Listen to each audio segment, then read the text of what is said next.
तो हमारे चैनल की एक बिल्कुल ही नई वीडियो के अंदर आप सभी का स्वागत है। आज हम जिस मूवी के बारे में बात करने वाले हैं उस मूवी का नाम है पुष्पा 2। और ये पुष्पा 2 जिसका पूरा नाम पुष्पा 2 द रूल है, वो पुष्पा 1 मूवी का सीक्वल है जो कि इंडिया के अंदर कल रिलीज हुई है। और इस पुष्पा 2 मूवी को लेकर खास बात तो ये है कि ये movie south superstar Allu Arjun की इस साल की इकलौती और सबसे बड़ी मूवी है। और अब क्योंकि मैं इस मूवी को देख चुका हूँ इसीलिए मैं ये बात बोल सकता हूँ कि अगर आप सभी को पुष्पा 1 पसंद आई थी तो आपको पुष्पा 2 जरूर पसंद आएगी, क्योंकि पुष्पा 2 मूवी पुष्पा 1 से भी बहुत ज्यादा बढ़िया है। सो इसीलिए आज की इस वीडियो के अंदर मैं इसी पुष्पा 2 मूवी को डिटेल से एक्सप्लेन करने जा रहा हूँ और आप सबको इस मूवी की पूरी कहानी बताने जा रहा हूँ ताकि आप सब भी घर बैठे इस पूरी मूवी को एंजॉय कर सकें। तो इसी बात पे जल्दी से वीडियो को लाइक कर दीजिए और कमेंट्स में पुष्पा लिख दीजिए ताकि हमें भी ये पता चल सके कि आपको मूवी की स्टोरी पसंद आई है। और हाँ, जिन्होंने चैनल को सब्सक्राइब नहीं कर रखा है वो सब जल्दी से चैनल को सब्सक्राइब कर लीजिए और हमारे चैनल की सारी लेटेस्ट वीडियोस को सबसे पहले देखने के लिए सब्सक्राइब बटन के बगल के बेल आइकन को भी ऑल पर सेट कर लीजिए। तो आइए अब हम बिना किसी देरी के आज की इस कमाल की वीडियो को स्टार्ट करते हैं।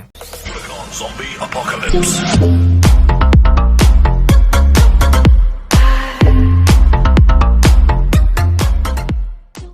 सो ये तो आप सब जानते ही हैं कि पुष्पा 2 पुष्पा 1 का सीक्वल है, यानी कि पुष्पा 2 के अंदर हमें जो भी सीन्स दिखाए गए हैं वो सभी पुष्पा 1 के आगे के हैं। और इसीलिए जिन्होंने भी पुष्पा 1 नहीं देखी है या फिर देखी तो है पर उन्हें याद नहीं है, उन सभी के लिए हम पुष्पा 1 को रिकैप कर लेते हैं, यानी कि 1-2 मिनट के अंदर पुष्पा 1 में जो भी हुआ उसे जान लेते हैं ताकि हम पुष्पा 2 की कहानी को बिल्कुल अच्छे से समझ सकें। तो अब जो पुष्पा मूवी है उसके अंदर दो ही मेन चीजें हैं, जिनमें से पहला है खुद पुष्पा और दूसरा है लाल चंदन। पुष्पा की बात करें तो पुष्पा राज एक बहुत ही बहादुर और अकलमंद इंसान है और पुष्पा की एक खासियत है कि वो ना तो किसी से डरता है और ना ही किसी के आगे झुकता है। अब पुष्पा के जो फादर थे उनकी 2 बीवियां थी, जिनमें से पहली बीवी से उन्हें 2 बेटे थे और दूसरी वाइफ से 1 बेटा जो कि पुष्पा था। लेकिन अब क्योंकि पुष्पा के फादर ने पुष्पा की मदर से कभी शादी नहीं की थी, इसीलिए पुष्पा के जो दोनों सौतेले भाई थे वो पुष्पा को अपना भाई नहीं मानते थे। यहाँ तक कि जब पुष्पा के फादर की डेथ हो गई तब पुष्पा के दोनों सौतेले भाइयों ने पुष्पा और उसकी मदर को जायदाद से बेदखल कर दिया और पुष्पा को नाजायज करार कर दिया, जिसके बाद से पुष्पा अपनी मदर के साथ रहने लगा। और जब पुष्पा जवान हो गया तब वो मजदूरी का काम करने लगा। लेकिन अब क्योंकि पुष्पा के अंदर किसी के सामने ना झुकने का एक एटीट्यूड था, इसीलिए पुष्पा हर जगह पर अपने एटीट्यूड में रहता था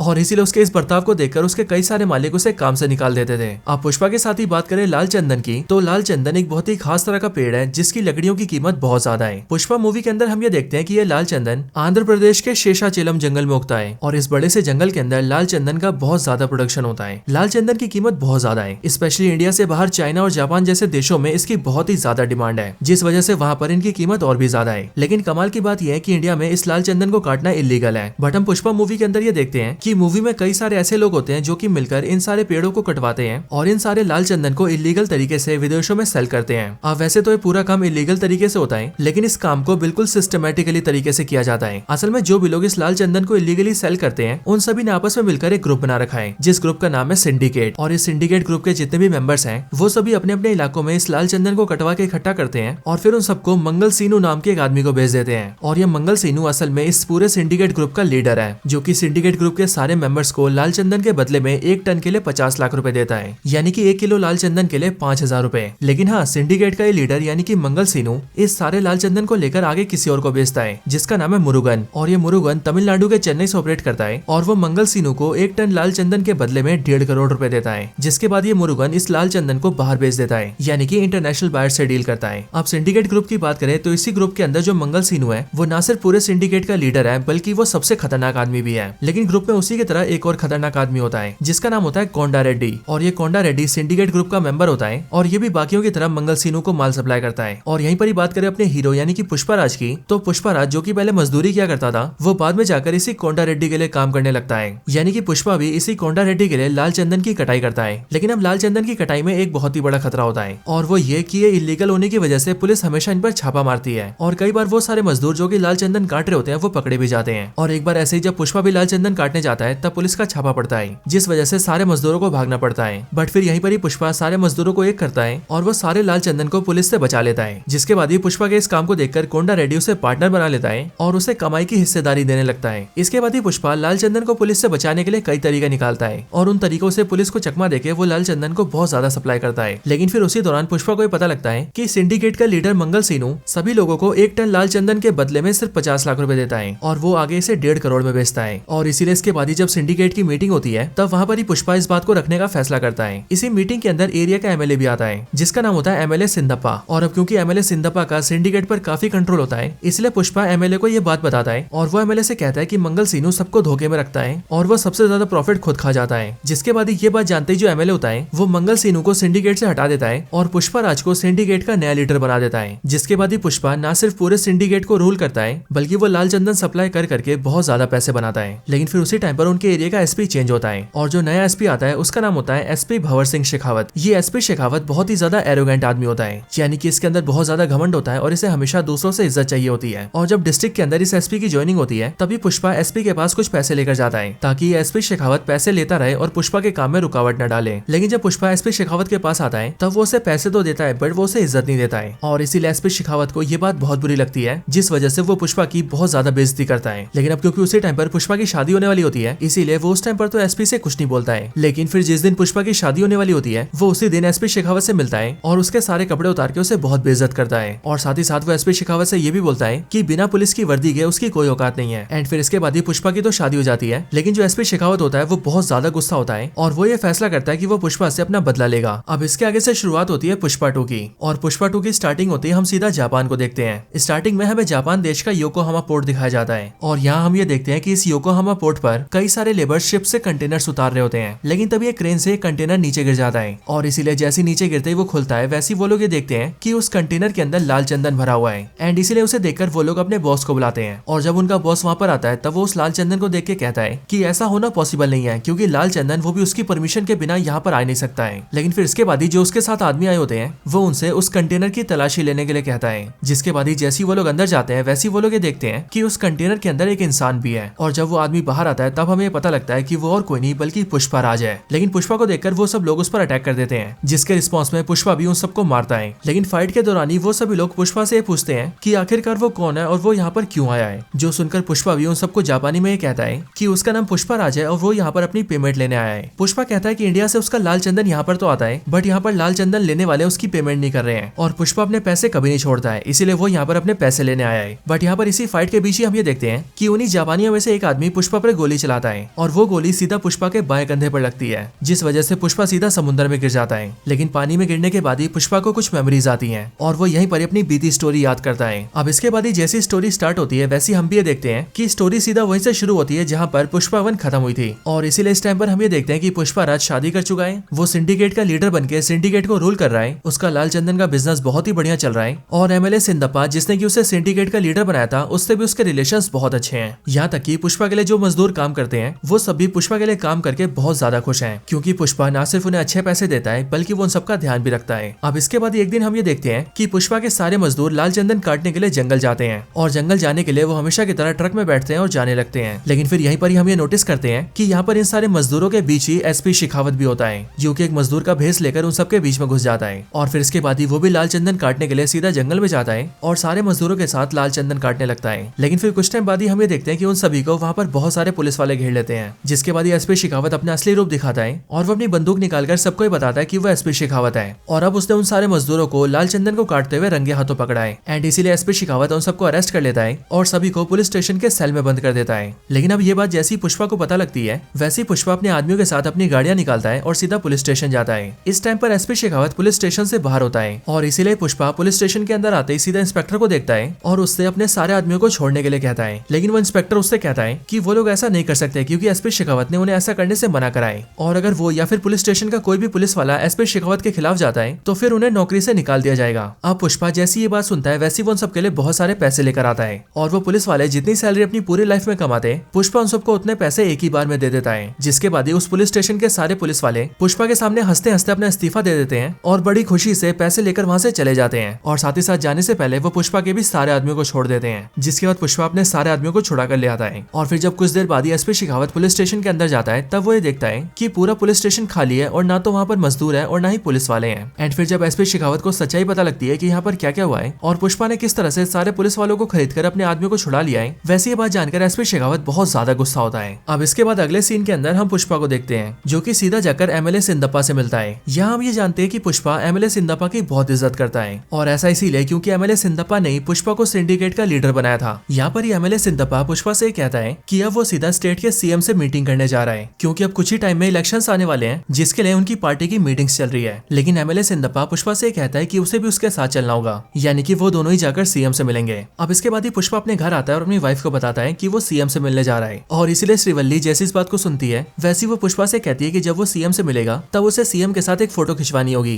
क्योंकि वो अपने पति पुष्पा और सीएम की फोटो को अपने घर में लगाना चाहती है, ताकि वो लोगों को ये दिखा सके कि उसके पति पुष्पा की सीएम तक बातचीत है। अब श्रीवल्ली की बात सुनकर पुष्पा उसकी बातों पर हंसता है और फिर वो अपनी वाइफ श्रीवल्ली से कहता है कि वो ऐसा करेगा और वो अपनी वाइफ के लिए सीएम के साथ फोटो खिंचवाएगा। अब इसके बाद ही पुष्पा एमएलए सिंदप्पा के साथ सीधा सीएम ऑफिस जाता है और वहां जाकर सीएम से बातचीत करता है। यहाँ पर जो सीएम होता है वो एमएलए और पुष्पा दोनों से मिलता है, लेकिन जब पुष्पा सीएम से फोटो खिंचवाने की बात करता है तब सीएम पुष्पा को साफ मना कर देता है। और सिर्फ यही नहीं बल्कि वो पुष्पा की बहुत ज्यादा बेइज्जती भी करता है और वो सीएम पुष्पा को पैर के जूतों से कंपेयर करता है। इन बातों को सुनकर एमएलए सिंदप्पा सीएम से कहता है कि असल में फोटो खिंचवाने की इच्छा पुष्पा की वाइफ की है, इसीलिए आप पुष्पा के साथ एक फोटो खिंचवा लीजिए। बट ये बात सुनकर भी सीएम गुस्सा होता है और वो पुष्पा को नासमझ आदमी कहता है, जो कि अपनी बीवी की बात सुन रहा है। और फिर ये सारी बातें बोलकर सीएम एमएलए और पुष्पा दोनों को वहां से भेज देता है। अब इसके बाद ही हम ये देखते हैं कि सीएम की बातें पुष्पा को बहुत ज्यादा हिट करती है और उन बातों से पुष्पा को बहुत ज्यादा बुरा लगा होता है। लेकिन यहाँ पर ही एमएलए सिंदप्पा पुष्पा को संभालता है, जिसके बाद ही पुष्पा एमएलए से एक सवाल पूछता है। पुष्पा एमएलए सिंदप्पा से कहता है कि क्या अगर कल को आप सीएम बनते हैं तो क्या आप मेरे साथ फोटो खिंचवाएंगे? जो सुनकर एमएलए सिंदप्पा कहता है, हाँ मैं तुम्हारे साथ फोटो खिंचवाऊंगा, लेकिन असल में मैं सीएम नहीं बन सकता, मैं तो सिर्फ मामूली सा एमएलए हूँ। पर इस बात पर पुष्पा एमएलए से कहता है कि अब तो एमएलए सिंदप्पा ही सीएम बनेंगे। ये बात सुनकर एमएलए सिंदप्पा चौंक जाता है और वो पुष्पा से कहता है कि ऐसा करने में ना करके 100 करोड़ लगेंगे। लेकिन पुष्पा उनसे कहता है कि 100 नहीं बल्कि वो 500 करोड़ खर्च करेगा, लेकिन अब तो वो एमएलए सिंदप्पा को सीएम बना के रहेगा। और पुष्पा ऐसा इसीलिए कर रहा है क्योंकि सीएम की बातें उसे तो ज्यादा बुरी नहीं लगी, लेकिन सीएम ने उसकी वाइफ के लिए जो बुरी भली बातें कही उससे पुष्पा को बहुत तकलीफ हुई है और इसीलिए वो सीएम को ही हटा देगा। अब इसके बाद ही एमएलए सिंदप्पा और सीएम जिस पार्टी से होते हैं, पुष्पा उसी पॉलिटिकल पार्टी के प्रेसिडेंट के छोटे भाई से मिलता है और पुष्पा उसे 5 करोड़ रुपए देता है एंड वो पार्टी प्रेसिडेंट के छोटे भाई से कहता है कि उसे प्रेसिडेंट से बात करनी है। जिसके बाद ही हम ये देखते हैं कि वो सीधा अपने बड़े भाई को फोन करता है, यानी कि पॉलिटिकल पार्टी के प्रेसिडेंट को, और उससे सीधा पुष्पा की बात करवाता है। यहाँ पर हम भी ये जानते हैं कि जो इस पॉलिटिकल पार्टी का प्रेसिडेंट है उसका नाम है प्रताप रेड्डी, जिसे प्ले किया है एक्टर जगतपति बाबू ने। पुष्पा प्रताप रेड्डी से फोन पे बात करके उससे कहता है कि उसने उसके ऑफिस में एक तोहफा भिजवाया है। और फिर उसी टाइम पर हम भी ये देखते हैं कि प्रताप रेड्डी के ऑफिस में एक सोफा आता है, जिस सोफे के अंदर 25 करोड़ रुपए होते हैं। और वो देकर पुष्पा प्रताप रेड्डी से कहता है कि ये तोहफा उसने प्रताप रेड्डी के लिए भेजा है ताकि वो खुशी खुशी एमएलए सिंदप्पा को सीएम बनने दे। जिसके बाद हम भी ये देखते हैं कि प्रताप रेड्डी इस बात के लिए मान जाता है और वो एमएलए सिंदप्पा को सीएम बनने के लिए खड़ा होने देता है। लेकिन अब यहाँ पर पुष्पा के लिए काफी बड़ी मुसीबत होती है और वो मुसीबत होती है फंड जमा करना, यानी कि पैसे। अब पैसों का इंतजाम करने के लिए पुष्पा एक बड़ी डील करने की सोचता है, ताकि एक बड़ी डील करके पुष्पा के पास काफी पैसे आए और वो उन पैसों से एमएलए सिंदप्पा को सीएम बना सके। अब यहाँ पर सबसे पहले पुष्पा ये देखता है कि वो सिंडिकेट के जरिए जितना भी लाल चंदन इकट्ठा करता है वो उन सभी को मुरुगन को बेचता है और फिर मुरुगन ही रामेश्वरम के पोर्ट से होते हुए उसे इंटरनेशनल बायर्स को बेचता है। सो यहीं पर ही पुष्पा ये डिसाइड करता है कि अब वो मुरुगन को बीच से हटाकर सीधा खुद ही इंटरनेशनल बायर से डील करेगा,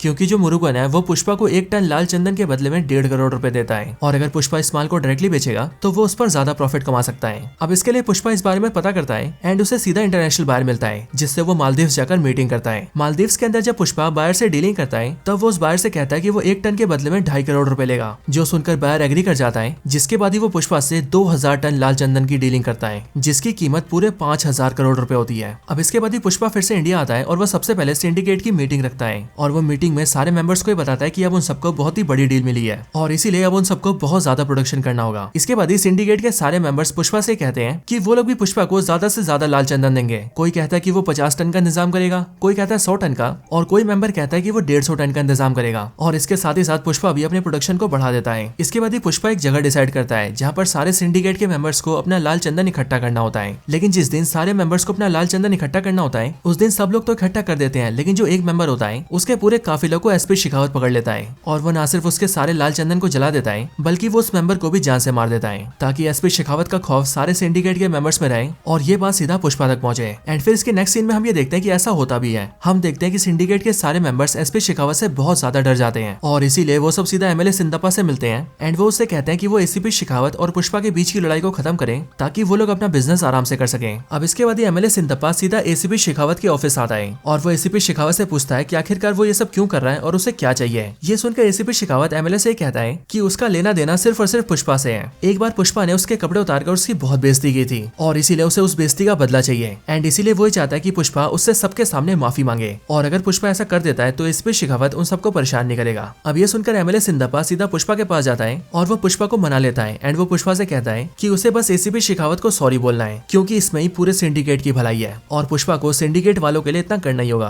अब इसके बाद एक पार्टी रखी जाती है जिस पार्टी के अंदर सब लोग आते हैं, यानी कि बहुत सारे पुलिस वाले, सिंडिकेट के सारे मेंबर्स और जो लोग सिंडिकेट से जुड़े हुए हैं वो लोग भी। फिर यहाँ पर अपनी गाड़ी से पुष्पा भी आता है और वो यहाँ पर आकर एसीपी शेखावत को सॉरी बोलता है, जिसके बाद पुष्पा के मुंह से सॉरी सुन के एसीपी शेखावत बहुत खुश होता है और वो खुशी के मारे झूमने लगता है। और फिर इसके बाद एसीपी शेखावत सिंडिकेट के मेंबर से कहता है कि अब वो सिंडिकेट के किसी भी मेंबर को नहीं रोकेगा, अब वो अपना काम आराम से कर सकते हैं, बस उसे उसका कमीशन मिलना चाहिए। इधर पुष्पा यहाँ पर सॉरी बोलकर यहाँ से जाने लगता है, लेकिन जब पुष्पा अपनी कार से वहाँ से काफी दूर आ जाता है तब वो ये फैसला करता है कि पुष्पा किसी के सामने नहीं झुकता है और इसीलिए वो आज एसीपी शेखावत के सामने भी नहीं झुकेगा। एंड फिर यही सोचकर पुष्पा अपनी गाड़ी घुमाता है और वापस फिर से उसी पार्टी में आता है। यहाँ पर हम ये देखते हैं कि एसीपी शेखावत अपनी गाड़ी में बैठ रहा होता है, लेकिन तभी पुष्पा तेजी से अपनी गाड़ी से उसकी गाड़ी को टक्कर मारता है, जिस वजह से एसीपी शेखावत की गाड़ी टकराती है और एसीपी सीधा स्विमिंग पूल में गिरता है और उसके स्विमिंग पूल में गिरते ही पुष्पा पूल में मूत देता है। अब एसीपी शेखावत जैसे ये सब देखता है वैसे वो गुस्से से आग बबूला हो जाता है, लेकिन तभी पुष्पा एसीपी शेखावत से कहता है कि वो उससे कोई सॉरी नहीं बोलने वाला है, वो पुष्पा है, पुष्पा राज, जो कि किसी के सामने नहीं झुकता।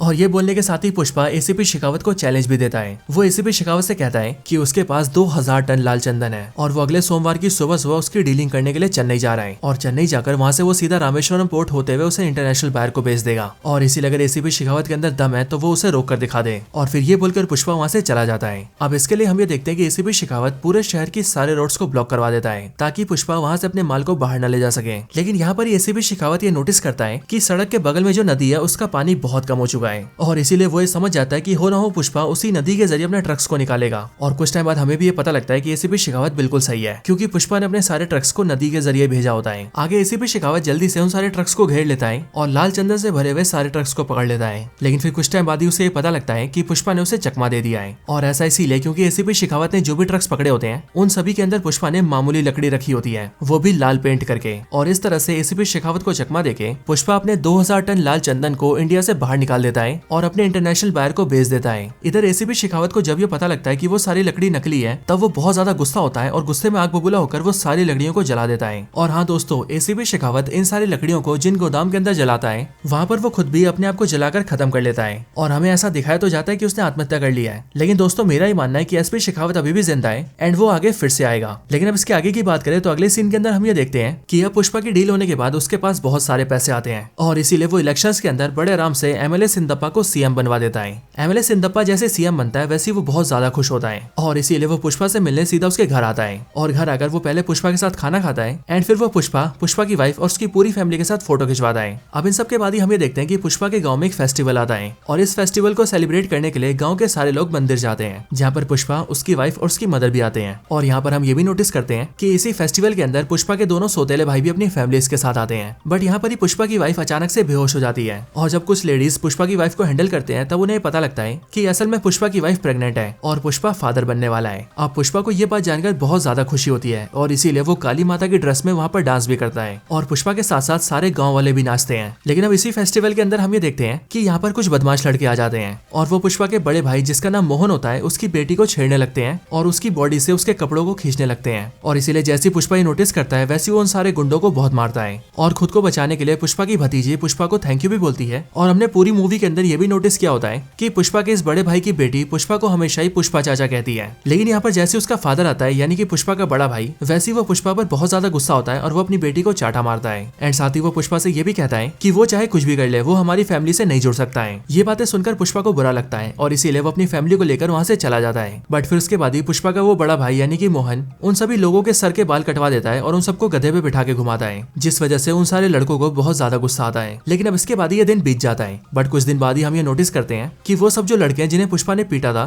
वो सब अपना बदला निकालने के लिए पुष्पा के बड़े भाई की बेटी को किडनैप कर लेते हैं। और अब क्योंकि पुष्पा के बड़े भाई ने उन सबको गंजा करके गधे पे बिठाया था इसीलिए वो लोग उसे फोन करके कहते हैं कि वो भी अब टीवी पर आएगा और लाइव टेलीकास्ट करके बीचों बीच रोड पे अपने आप को टकला करेगा। ये बातें जानकर पुष्पा के बड़े भाई की जो वाइफ होती है यानी कि पुष्पा की भाभी, वो सीधा पुष्पा के घर आती है और ये सारी बातें पुष्पा को बताती है। और पुष्पा को जैसे ये पता लगता है कि उसकी भतीजी को किडनैप कर लिया गया है वैसे ही पुष्पा बहुत ज्यादा गुस्सा होता है और वो अपने लोगों को लेकर सीधा मीडिया हाउस जाता है और वहाँ पर खुद को लाइव टेलीकास्ट करते हुए सबके सामने ऐलान करता है कि जिसने भी उसकी भतीजे को किडनैप किया है वो चुपचाप उसकी भतीजे को वहीं पर छोड़ दे जहाँ से उसने उसे उठाया है और अगर वो ऐसा नहीं करता है तो पुष्पा एक एक आदमी को चुन चुन के मारेगा। अब इसके बाद ही वो लड़का जिसने लड़की को किडनैप किया था वो सीधा पुष्पा को फोन करता है और वो पुष्पा से कहता है कि वो उसे एक एड्रेस दे रहा है जिस एड्रेस पर वो उस लड़की के साथ है और अगर पुष्पा को उसे बचाना है तो वो पुष्पा को बचाने के लिए वहाँ पर अकेला आए। लेकिन इसी टाइम पर हम दूसरी साइड ये भी देखते हैं कि पुष्पा के इस लाइव टेलीकास्ट को पार्टी के हेड प्रताप रेड्डी ने भी देखा होता है और इसीलिए ये देखकर वो सीधा एमएलए सिंदप्पा को बुलाता है जो कि अब सीएम बन चुका है एंड उसे अपने ऑफिस बुलाकर वो उससे कहता है कि आखिर ये पुष्पा क्या कर रहा है। जिस पर एमएलए सिंदप्पा या फिर यूं कहे सीएम सिंदप्पा उसे बताता है कि असल में एक बदमाश अपने कुछ साथियों के साथ उसकी भतीजी को उठाकर ले गया है और इसीलिए पुष्पा उसे मारने जा रहा है। बट ये बात सुनते प्रताप रेड्डी सिंदप्पा से कहता है कि असल में जो लड़का पुष्पा की भतीजी को उठाकर ले गया है वो और कोई नहीं बल्कि उसके छोटे भाई का इकलौता बेटा है और अपने उस भतीजे से उसे भी बहुत प्यार है और इसीलिए वो जो चाहे वो कर सकता है। इसीलिए प्रताप रेड्डी सिंदप्पा से कहता है कि वो पुष्पा को फोन करके कहे कि वो ऐसा ना करे और वो उसके भाई के बेटे से दूर रहे। ये बात सुनते ही सिंदप्पा पुष्पा को फोन करता है और उसे सारी बातें बताता है। लेकिन पुष्पा यहाँ पर सिंदप्पा की बात नहीं मानता और वो फोन पर ही प्रताप रेड्डी को भी 4-5 बातें सुना देता है एंड वो प्रताप रेड्डी से कहता है कि अगर उसके भाई के बेटे ने उसकी भतीजे को नहीं छोड़ा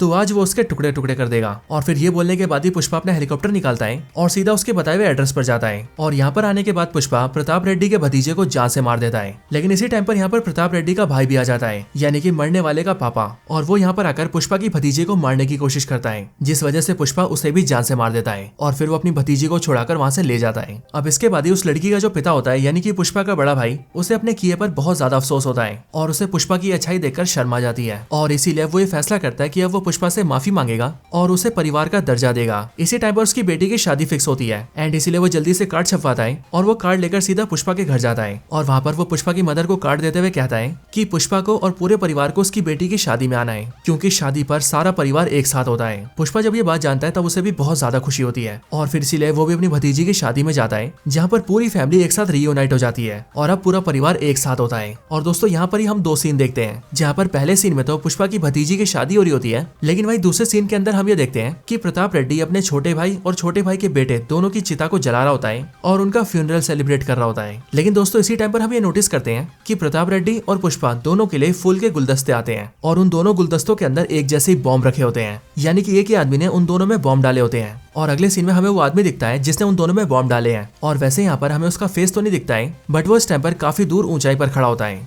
और वो यहाँ से एक ही बार में बटन दबा के दोनों बॉम्ब्स को ब्लास्ट कर देता है। और दोस्तों फिर इसके साथ ही ये मूवी एंड होती है और मूवी के एंड होते होते हमें पुष्पा 3 का पोस्टर दिखता है यानी कि पुष्पा 2 के बाद पुष्पा 3 भी आएगी जिसका नाम होगा पुष्पा 3 द रैम्पेज। एंड दोस्तों उसी पुष्पा 3 के अंदर हमें पता लगेगा कि आखिर ये इंसान कौन है जिसकी पुष्पा और प्रताप रेड्डी दोनों से दुश्मनी है और क्या आखिरकार इसने अपने हमले से उन दोनों को मार दिया है या फिर वो दोनों अभी भी जिंदा है। लेकिन दोस्तों ये सारे सवालों के जवाब मिलेंगे पुष्पा 3 में और इसीलिए हम इस वीडियो को यहीं पर एंड करते हैं। आपको ये वीडियो पसंद आई हो तो वीडियो को लाइक करना, कमेंट्स में पुष्पा या फिर आपको जो मन करे वो लिखना, चैनल को सब्सक्राइब नहीं करा तो सब्सक्राइब कर लेना और अगर वीडियो को शेयर करने का मन करे तो शेयर भी जरूर करना। बाकी मैं आपसे मिलता हूँ ऐसे किसी और बेहतरीन वीडियो में, तब तक के लिए गुड बाय।